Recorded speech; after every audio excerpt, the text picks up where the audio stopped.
So what's your stance on maps in fantasy books? I like having a map. There we go.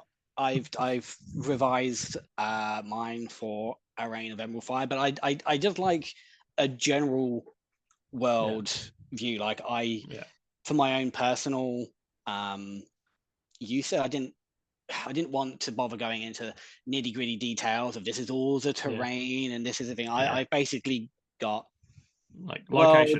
Yeah, location, river, main sort of road yeah, systems, and they're like it's there, it's functional, and it just kind of gives me kind of like okay, this yeah, is the core idea of where everything is yeah, laid out.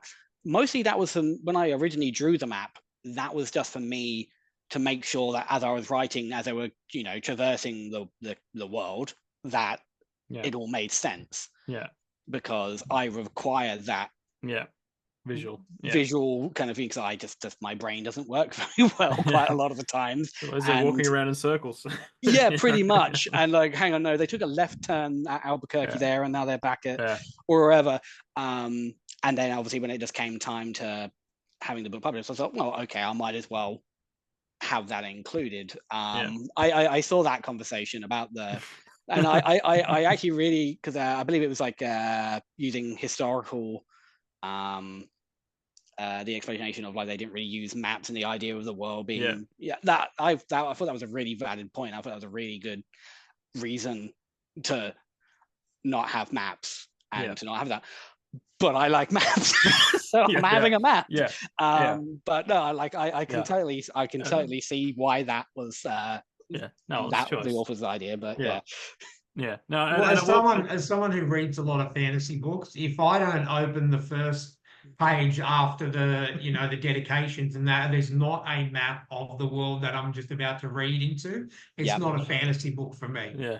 Do you know yeah, what I no, mean? fair. Like it's just So a staple of the ones that yeah. I grew up on a lot of David Eddings, on Yeah, Terry Pratchett, as you mentioned. But yeah, like with that, just opening, especially David Eddings, opening the book up and seeing that world drawn up and going, okay, here's this place, here's this place, here's this place, and then going back to that map Yeah. as you read through each book is a staple for a fantasy novel.